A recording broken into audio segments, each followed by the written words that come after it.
You don't have to become anything you don't want to be. You're just going to become a better version of you. The things that you learn by challenging yourself at work and as a communicator probably have benefits beyond just work. Hey,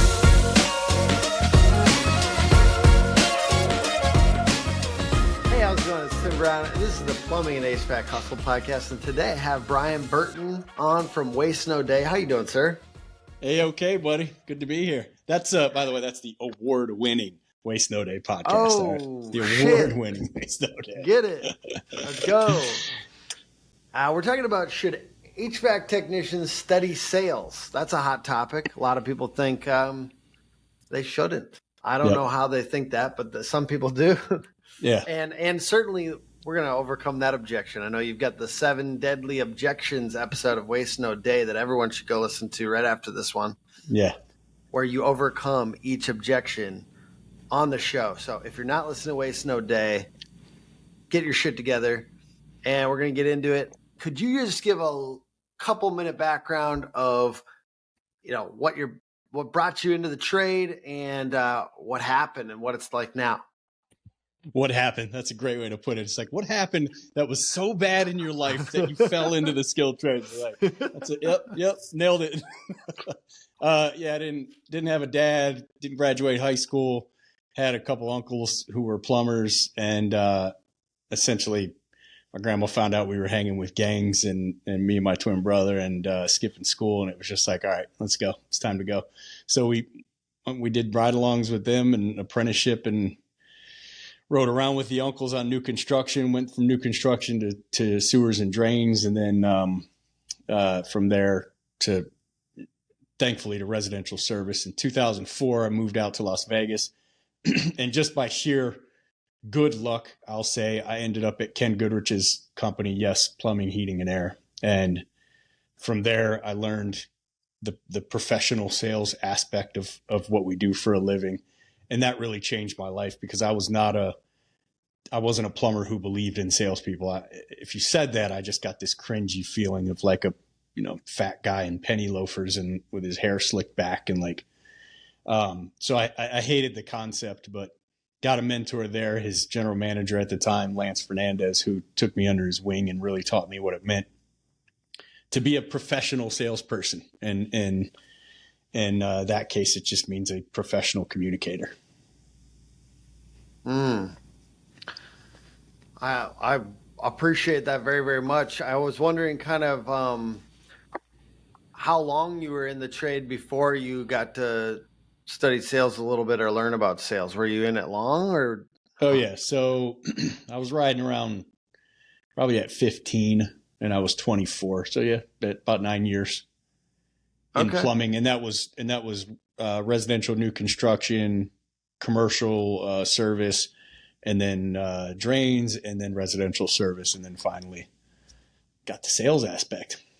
And I do a lot of sales content on our social and for HVAC now for like the last year or whatever, and I do see a lot of technicians that disagree that sales should be, at least the sales stuff we're sharing. Sometimes it's like a little like in your face or something. So let's role play this for fun. All right. It's a weird role play. Finally. If I'm an HVAC tech and I'm coming to you and coming to your company and I say, hey, really, I haven't needed sales. I'm actually not a sales guy. I'm a tech. I do the work and I'm actually very good at it. So, I wouldn't say it with this much sass, but I would say, hey. Oh, yes, you would. You clearly haven't hired that many HVAC techs. Yeah. Okay. Yeah. No, I was just hanging out with one the other day, and I could tell he definitely wasn't playing the sales game, so to speak. Yeah. In a lot of cases, that tech might very well be like a maintenance tech that will just turn it over to a sales guy or an installer, and both of those are very necessary. The challenge that I would have, and we'll role play this for sure, is I don't want. Okay, so here's the deal. I have positions available. We'll keep it in the role play. I have positions available that are install, that are service tech, that if something needs to be sold, you can turn it over for sure. My challenge, though, before we move forward at all, is I don't want you thinking that the sales guys you turn it over are some crusty, like ripping old ladies off, used car salesman, for lack of a better term. I actually have some used car salesmen who listen to Waste No Day, so I don't want to say it like they're all bad, but you know what I'm talking about. That's why I use that verbiage. But I don't want you to feel like that. And the best way I can explain it is I tell this made up story of when I go train trade schools. I'll go to trade schools often, a couple times a year usually, and talk to the junior and senior classes of the trade schools. And I'll turn toward the whiteboard like I'm going to do now. And I'll say, I'm going to write a word up here on the board, and no swearing. And once I write that word, you just shout out whatever comes to mind. And I write salesman. And you can probably imagine the words that come to mind, right? So I don't turn around. Yep. Scumbag, slime ball, sure. Snake oil, like, all the things come up. And I turn back around and I say, you know, I agree. This is where I was before I got trained by somebody who knew what they were doing, a professional, I'll call it. And then above that, I would just write professional. What comes to mind when I say professional salesman? And some of them say the same thing, but some of them start to kind of turn a corner where it's like, okay, well, that's different. And sometimes they'll even say names, Gary V, Grant Cardone. And I'm like, you know, these guys are salespeople, but you don't necessarily look at them as like selling people stuff that's not real or whatever. So I say, all right, I'm gonna tell you a story real quick. I go into the Apple store in the mall, and I use this story because I always have a phone on me, right? I walk in with my iPhone. Let's say I dropped it, and there's a big long crack down the screen. And I set the phone on the counter to Susie, the first person I walk up to. Susie picks up the phone, has a look at it, and she says, "Yep, you need a new screen. $150. We'll get you all taken care of." I go, all right, let me think about it for a minute. And I go walking back out into the hallway. Think about it for a second. I'm like, I'll just do the new screen. And I go walking back in, and Susie's nowhere to be found. But Tim is behind the counter. And I just walk up to Tim, and I set it in front of him. I don't say anything. I just set it down, and what do I expect to hear? The exact same thing, right? And Tim says, ooh, yeah, it's new phone time. You're going to want to replace that thing. Here, I'll show you a few models that we have available. Well, I'm like, wait, time out, right? Somebody did me a serious disservice here. And who do you think that was? Susie? Tim's a high pressure guy. I would say if I'm training Tim and Susie or people at the Apple store, I would say they both did. Yeah. And the reason I would say they both did is Susie only gave me one option, and that is to repair the screen. Now, this is a year and a half, almost 2-year-old phone. Right? So what happens to Apple phones as they get older and older? Planned obsolescence. You ain't kidding. Battery stops working. The apps get really slow. Everything slows down. You're about full. They add a little bit of storage every new phone that comes out.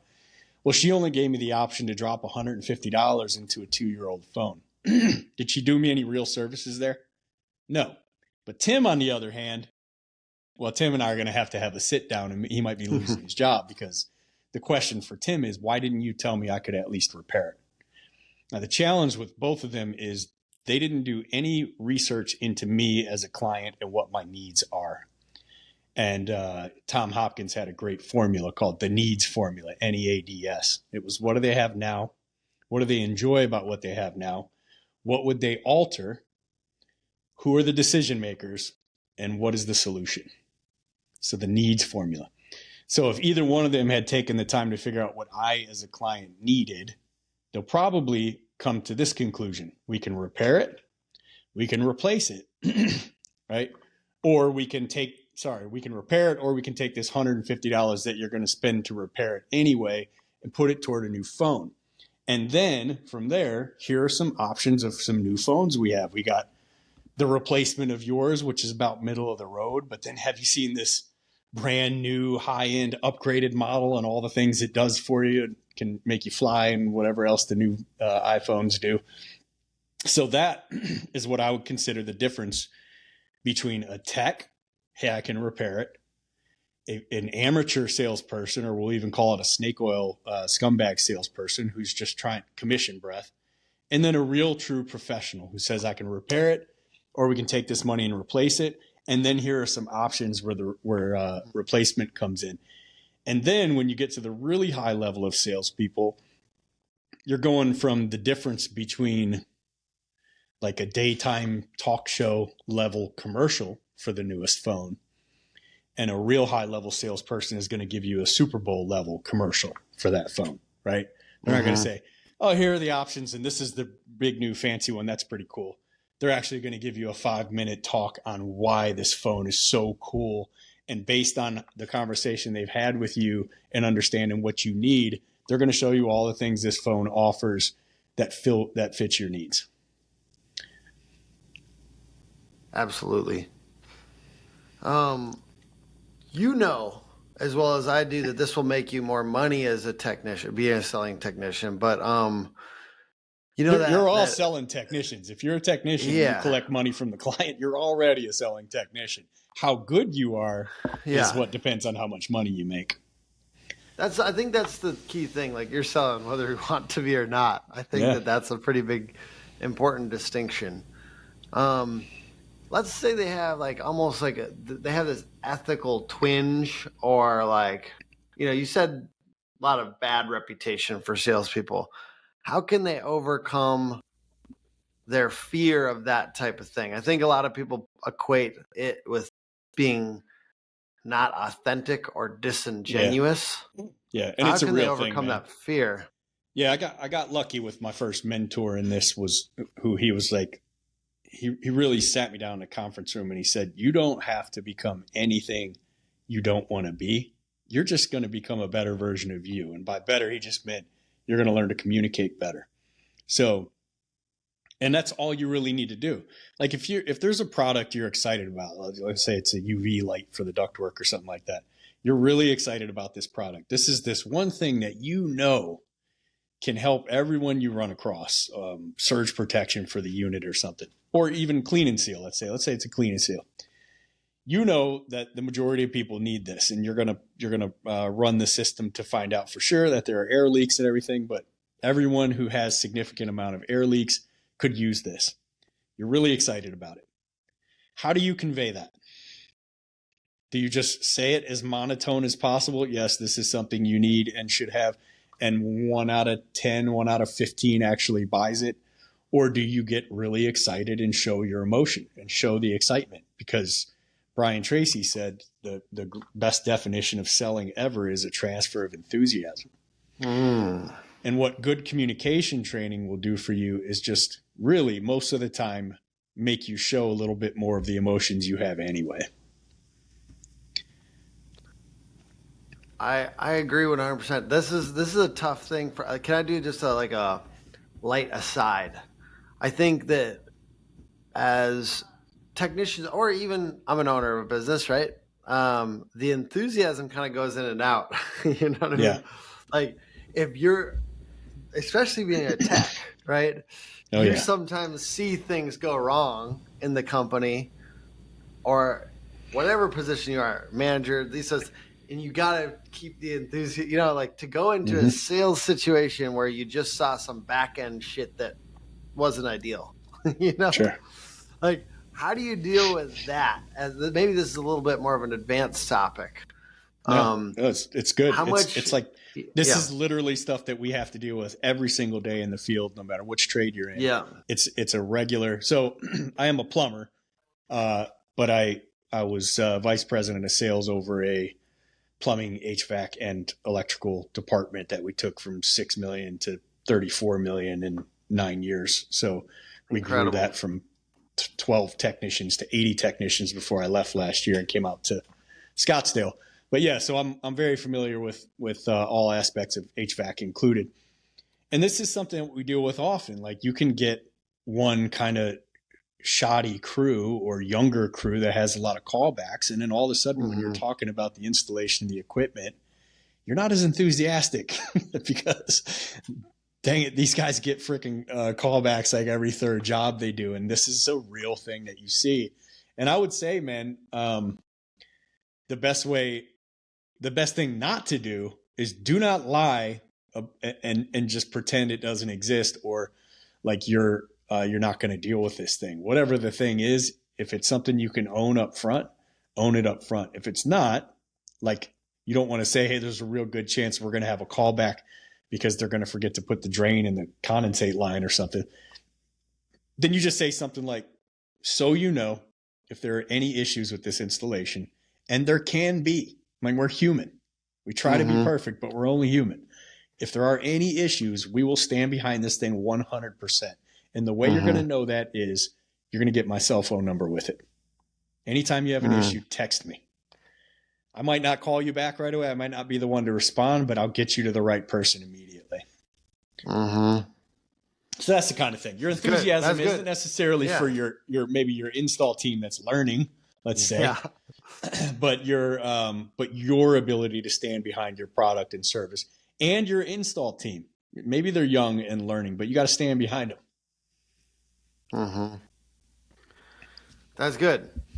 That's good. I think that's a real one that we're all like everyone deals with, and plumbers, techs, my business. It's just, and that's always been a weird thing for sure, because you're selling, and then you also are like, I don't know if you have to sometimes fix up those service systems at all. Like, are you? I know you're part of a larger organization, but have you had times? Okay. But you know what I'm saying, like where you have to kind of, you have to be doing a little bit of both. You're like kind of fixing up the service side. So I'm sorry, I should have said my progression, but I started as a plumbing tech at that company, and then was moved up to operations manager of the plumbing, and then took over as operations manager of the electrical while I was overseeing the plumbing, and then was promoted to vice president of sales over all three, just because, to be frank, flat out, I'm best at revenue production. I'm the best at getting the most out of technicians and helping them make as much money as they can in as little time as they can, while remaining 100% loyal to their principles and ethics, and to getting the highest customer reviews humanly possible. Like, that's what I do for a living. That's what I excel at. I'm not great with operations. I learned plumbing and a little of HVAC and electrical, but it's not my natural thing. I'm not a mechanical guy. I don't freaking work on my own cars. That stuff. My bent is to people. That's what I enjoy. Which is not always the case with techs. It's almost always not the case with techs. Yeah. So, but it was me too in the beginning. Yeah. Okay. So let's the take ways that on for a second. Yeah, I had a mentor who helped walk me through this, and some of the ways he did it, and these are things we talk about on Waste No Day all the time. Some of the ways he helped walk me through my struggles with communication with people was, let's say we were slow. Now, he was taking me pretty directly under his wing, and we wouldn't have, let's say I wouldn't have a call. It's like the early days of this company in Las Vegas. We didn't have a ton of calls. He would say, hey, meet me for lunch. I'm like, cool. So I'd pull up, walk in to meet him for lunch, and he would look at me and say, you see that waiter over there? Not our waiter, but the one at the table over there. I want you to go find out what city he grew up in. And I'm like, what the hell does this have to do with our lunch, bro? Like, why are you being a dick, you know? Yeah. And he would say, this is part of your communication training. So he would have me go do these little wacky things. Ask for upgrades to first class on a flight we might take. Ask for a hotel room upgrade. Like, try to negotiate a free dessert with our meal at dinner or something, like all the time. Or if we were out and about, like maybe we'd be at one of the casinos or something, because this was in Las Vegas, he would just say, I'm going to point at 3 people, and I want you to find out where they grew up, or sorry, where they live, and what casino they're staying at, what hotel they're staying at. Like, what? Like, but I was very shy. I mean, I grew up in Detroit, and I learned to be shy to protect myself. The nail that stuck out gets hammered, and I stick out in Detroit, enough as it is. So I learned to be like pretty reserved and pretty chill. And he was trying to push this out of me. And most of the ways he did it were just to get me to break the ice with people that I would not normally talk to. And he did it all the time. And now I still do it to myself all the time. I actually posted a video in the Waste No Day group, Facebook group, a while back, where my son and I are at a frozen yogurt place, and he gets his from the counter, and he's like walking over, and he does like a double take at the girl behind the counter. And I was like, what was up with that, bro? And he was like, she's cute. I was like, cool. I want you to go up and find out what school she goes to, because they're both in high school, And he's like, he was editing the Waste No Day podcast for a while, so he knows what I'm doing to him. He's like, takes a bite of his yogurt. He's like, Dad, can't I just enjoy my yogurt, bro? Like, always had to, he's like, I don't know, 15 at the time or something. And I'm like, no, man, I want you to just go do that real quick. Just break the ice and figure out how to have a conversation with her. And it was pretty bad. He was nervous, but he did it. And then when he's walking back, and this is all on video because he didn't realize it, but I had my phone recording it. As he's walking back, you see her look up when he turns around, and the biggest smile you've ever seen, ear to ear on her. And he walks back and sits down. Then I show him in the car, and these are the kind of things that I have him doing nonstop. Like, also with our technicians here in the Phoenix areas, they have homework assignments from time to time. So one of them is, and this is a plumbing organization, I want you to have a conversation at the gas station today with a random stranger about how they're treating their water, because we have horrible water in Phoenix. So find out what they're doing for drinking water, find out what they're doing for the hard water. Not asking you to sell anything. Just walk up and have a hard conversation with a random stranger about what you do for a living. And one guy got not only 2 estimates in one day, but he actually got someone to fill out a Google review for him at the gas station. As you know, in the marketing game is priceless, right? Mm-hmm. That is incredible. Let's talk about real quick, just to stop there and revel in that for a moment.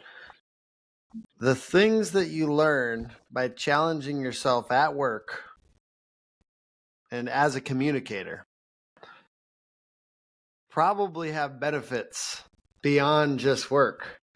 So let's just think about that for a second. Like, those things probably had a much more profound impact on your life than just your profession. So Rilla allows you to listen to, it's an AI in your pocket, listens to the appointment.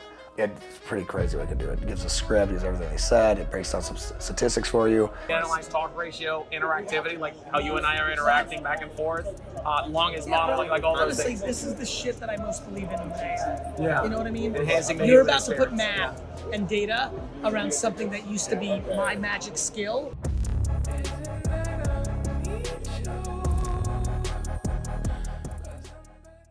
Yeah, and it is all wrapped into one. This is why, I'm trying to become a better plumber, and I got this mentor of mine who's making me go get the bartender's full life story. How many kids does he have? Like, what high school did she go to? Like the dumbest questions. And I'm just going like, bro, what does this have to do with being a better plumber? And he's just like, just trust me on this one.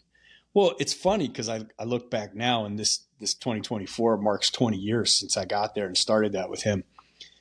And like every restaurant I go to, like our management team here, we go to a restaurant over here in the Scottsdale Quarter every Tuesday, just leadership lunch. And no matter where we go, I get on a first name basis with the waiter or the waitress immediately. I spark up a conversation with them. I make them talk to me, which is usually a surprise for them, especially if you just go, hey guys, can I go ahead and grab you something to drink while you look at the menu? And I go, yeah, but first, I'm Brian.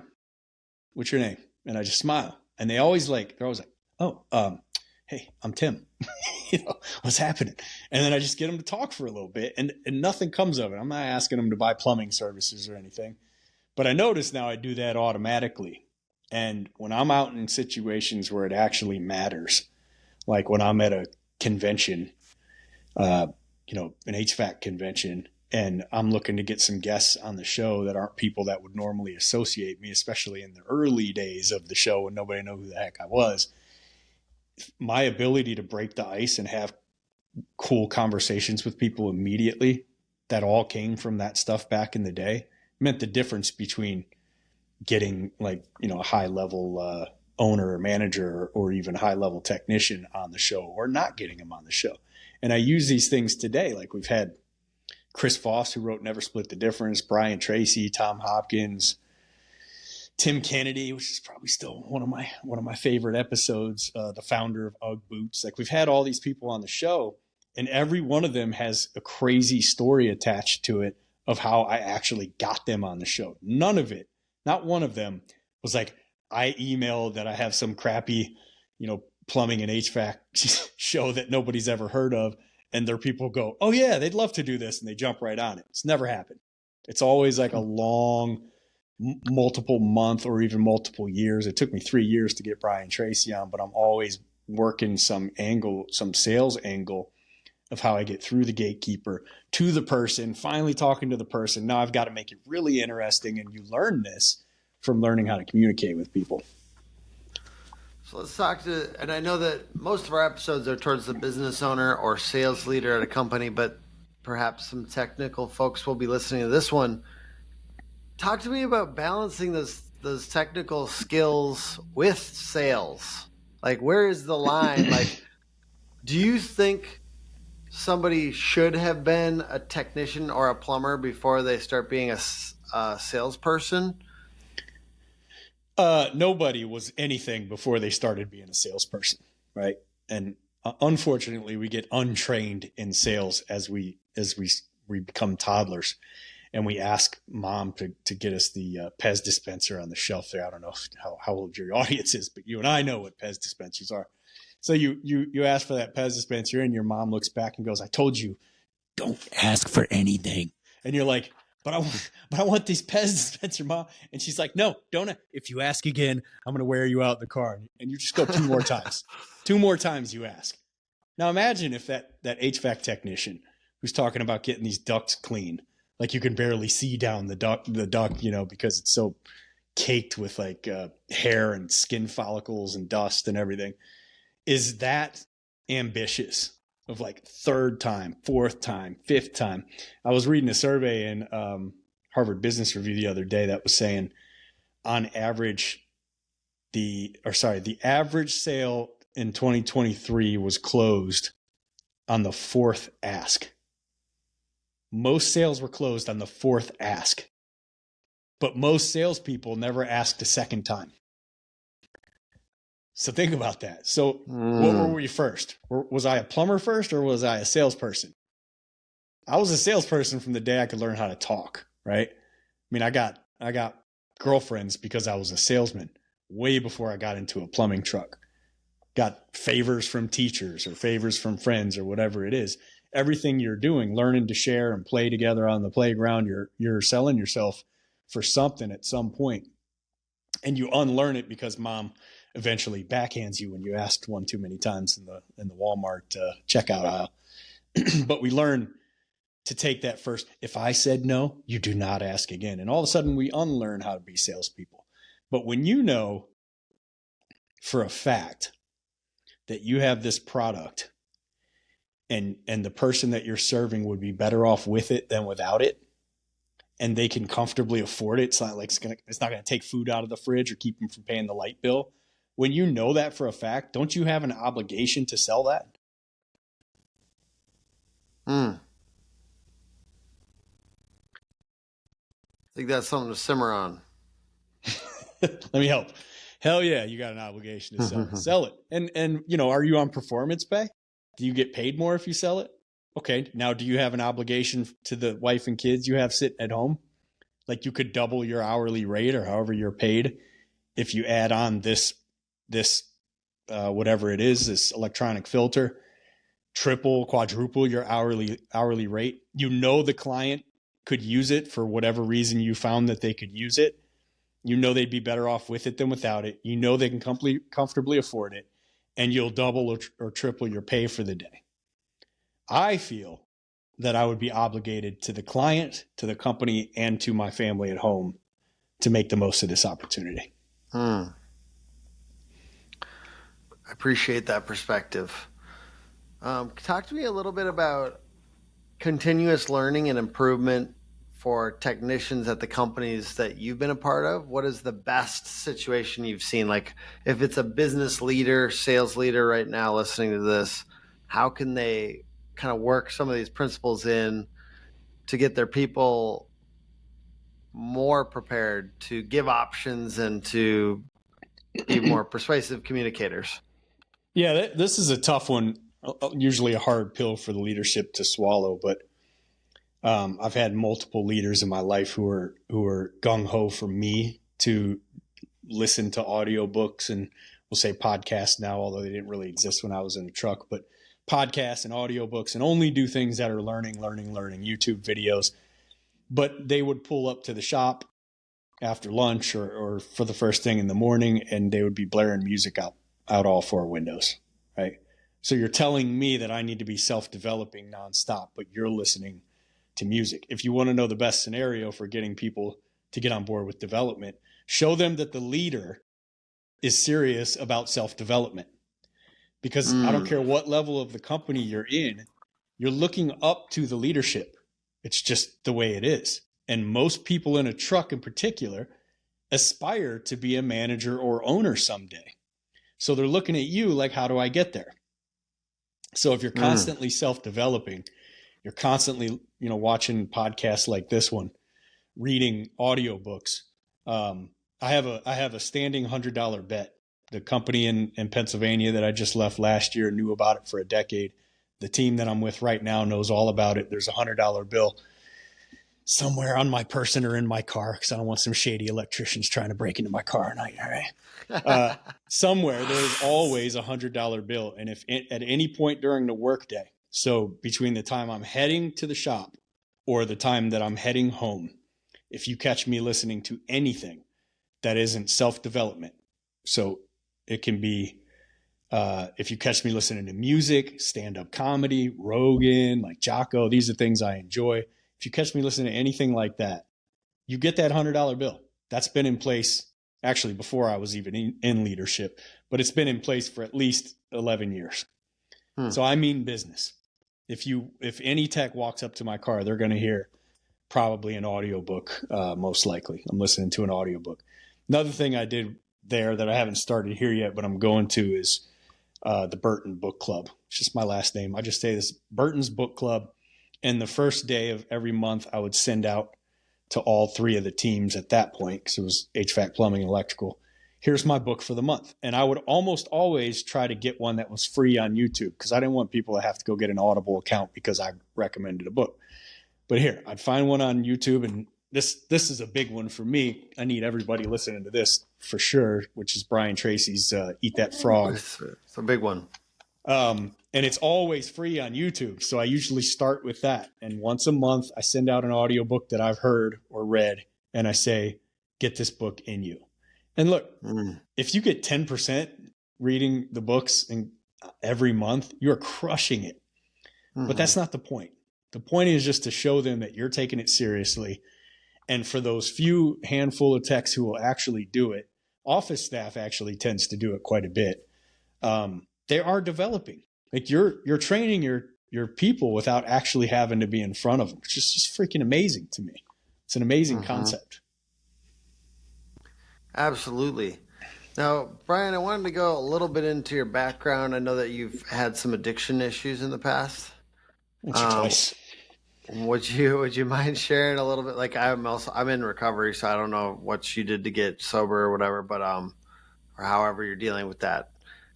But I would love to just hear what you did, or what advice do you have for folks that are currently dealing with addiction in the trades?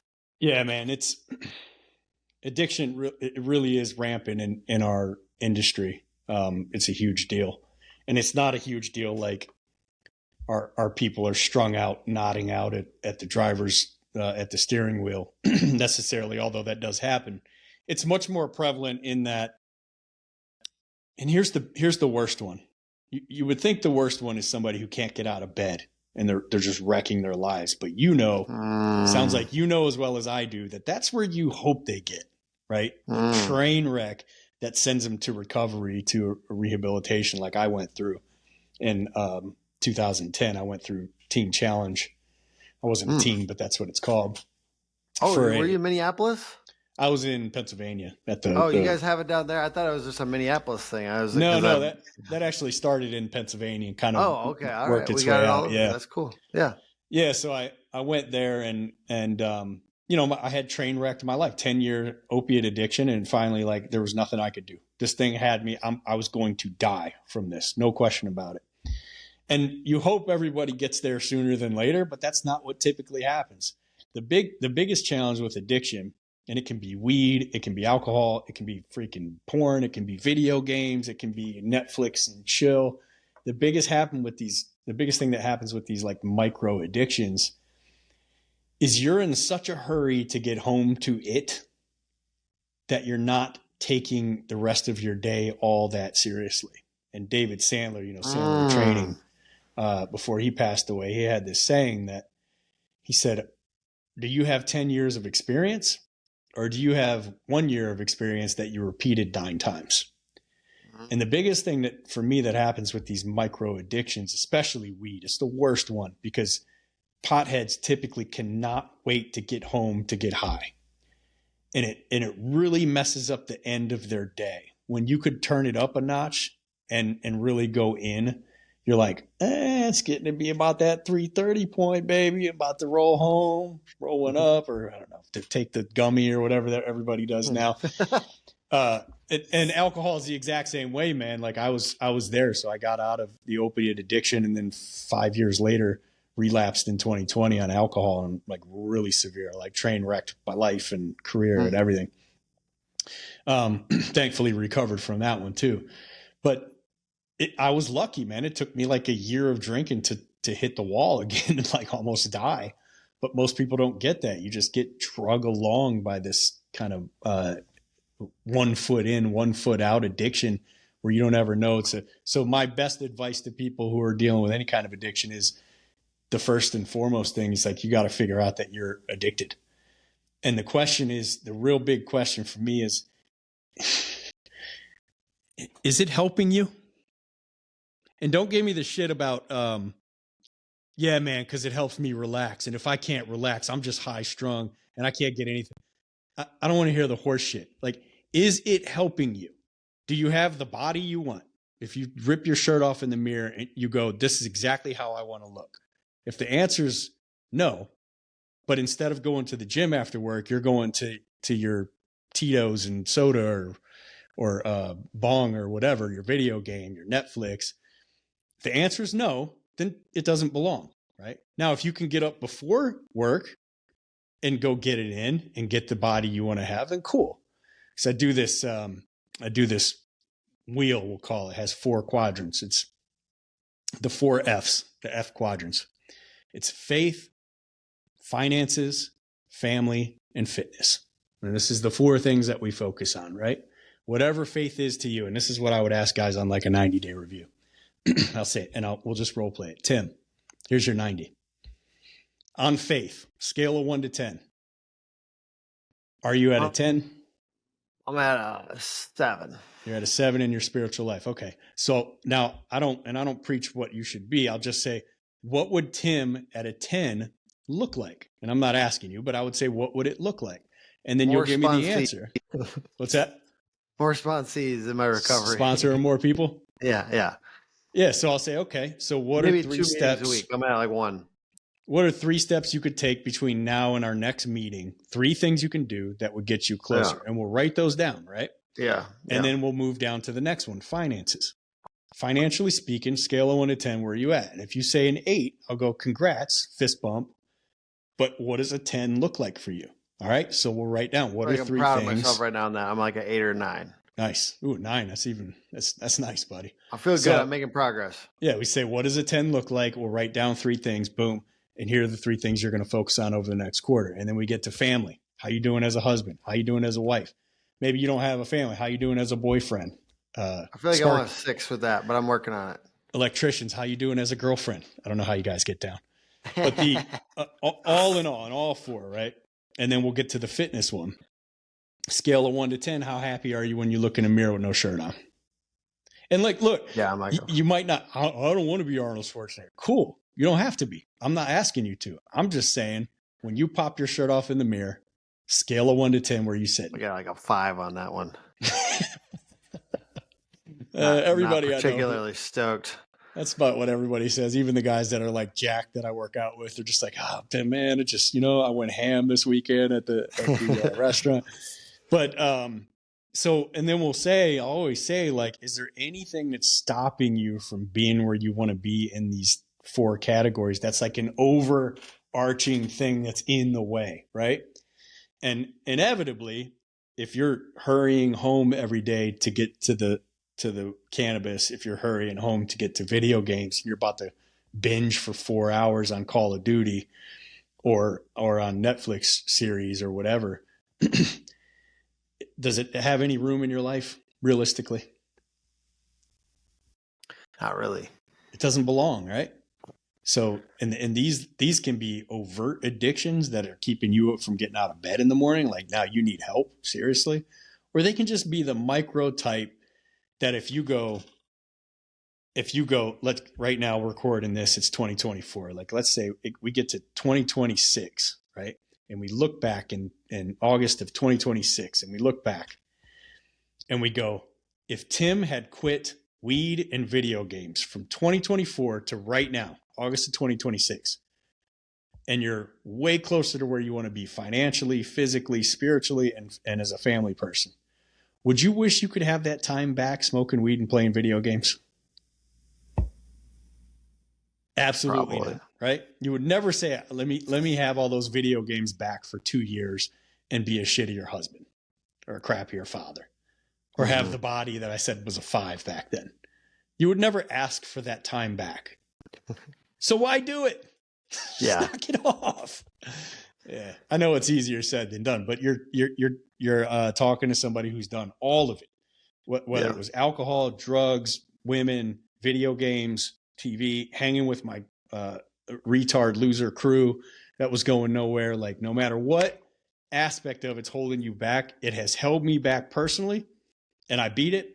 And it has held back people that I've trained over the last 11 years, and I've seen them beat it. And you got guys who are physically fit, who are badass husbands to their wives, treating them like queens. And here's the deal. You might think, like, I don't want to treat my wife like a queen. She don't deserve it. Start treating her like a legit queen for 6 months and see how much you want to treat her like that, because we are the leaders in our homes, not them. And if you're actually giving them what they need, you won't believe what comes back your way. You will not believe it. And Brian, then it goes the same for the kids, man. Many homes suffer from inefficient HVAC systems due to leaky ducts, leading to uneven room temps, lost airflow, and higher energy costs. AeroSeal's innovative sealant technology targets and repairs leaks, improving airflow and efficiency. Increase your customer satisfaction, increase sales, and offer a unique market advantage. Become a leader in HVAC efficiency. AeroSeal.com. Sorry, I got one last question for you. Do you listen to Jacko Willink? Yep. I got the cadence, the Jacko Willink cadence down. I was listening to him this morning. I'm like, this is like, I could close my eyes right now and be like, that's Jacko, dude. That's Jacko. Yeah, I don't listen to his show because his show is not. I love his show. I think if you're listening to his show, you're not wasting a minute. But I kind of lump in with Rogan's, where it's like, these are things that I'll do more as entertainment. These don't fit my 40-hour, 50-hour work week grind. So if you're saying, like, in terms of like personal development, self-development, no, man, we got things that are way more important that we need to be listening to and working on. But am I a fan of Jacko and everything he brings to the table? 100%. I've had Carlos Mendez, one of his snipers, and JP Donnell, another one of his snipers, who are leadership trainers for him. I've had both of them on the show, and I'm actually working to get Jacko on the show as well. Let's go. He's been doing some HVAC events thanks to Rilla. Yeah, he's coming to Tommy's event here next month. People keep bringing him out, so thank you, Sebastian. Yeah, he's one of the sponsors of this show. Oh, is he really? Thank you. Oh, yeah, nice. I love Sebastian. Man. Bringing cool people out to these shows because they're getting cooler, man. What are we doing out here? This is HVAC shows. It's like Jacko Willink. This is legit. Like, just blown away. Yeah. And if they can't get Jacko, just get Brian, dude, because Brian's kind of got the same texture of the voice, same hair. Yeah. All right, let's do 2 really rapid fire. Do you have 5 more minutes? Yeah, let's go, buddy. Okay, rapid fire, hot takes and cold trends. I appreciate it. We'll say this should HVAC techs and plumbers study sales, because this is what this is about. Sure. But hot takes. What's a what's a controversial opinion that you have? I know you haven't been scared to share any during the show, but like in the industry, the HVAC and plumbing industries, that you would defend because you believe it passionately, something that might be controversial. Well, we did it for the whole show now, right? It's the whole selling. Yeah. It really is the selling model. It's like, and I'll get into it. Rarely do I get into it with men online. I think it's the weakest, saddest thing I've ever seen in my life. And I can't stand the idea that grown men will go back and forth on social media. I'm not doing it. Like, you can attack me all day. I might block you. But if you want to come and have a conversation with me at one of these events, I'm all for it, but not on social media. But one thing I will go back and forth with is, we'll say Tommy Mello had one of his posts recently go across Facebook, and someone who was like a industry trainer for HVAC jumped in there and said, performance pay has been the death of the industry. When we moved from hourly to performance, we killed the HVAC industry. Now that's a hot take that I'll combat verbally. I'll get on social media and have that conversation all day. And the reason is, trainer was, oh no, could I be part of the drama for a second? Who said that?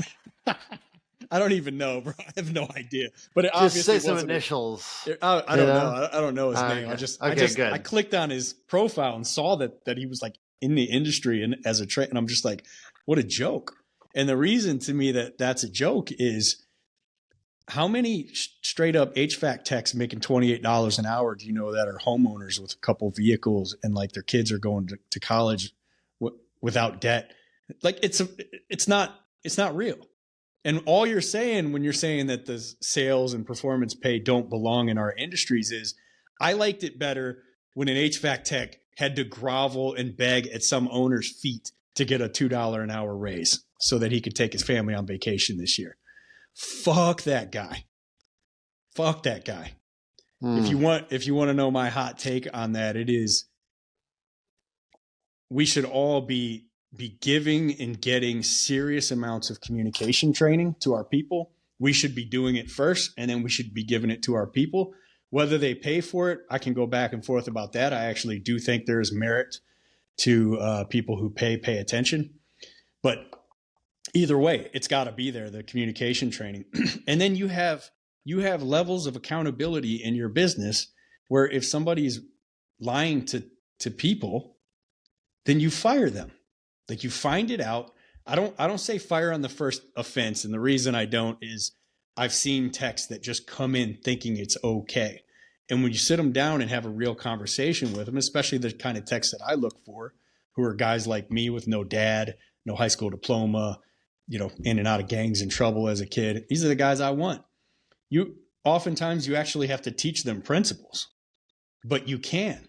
I've seen it over and over again. They just think it's cool. Like, whatever you got to say to get the sale. So provide these levels of communication and then put the accountability in place so that you find out quickly if someone's lying to customers. Train that tech up. Train him in the way he should go, right?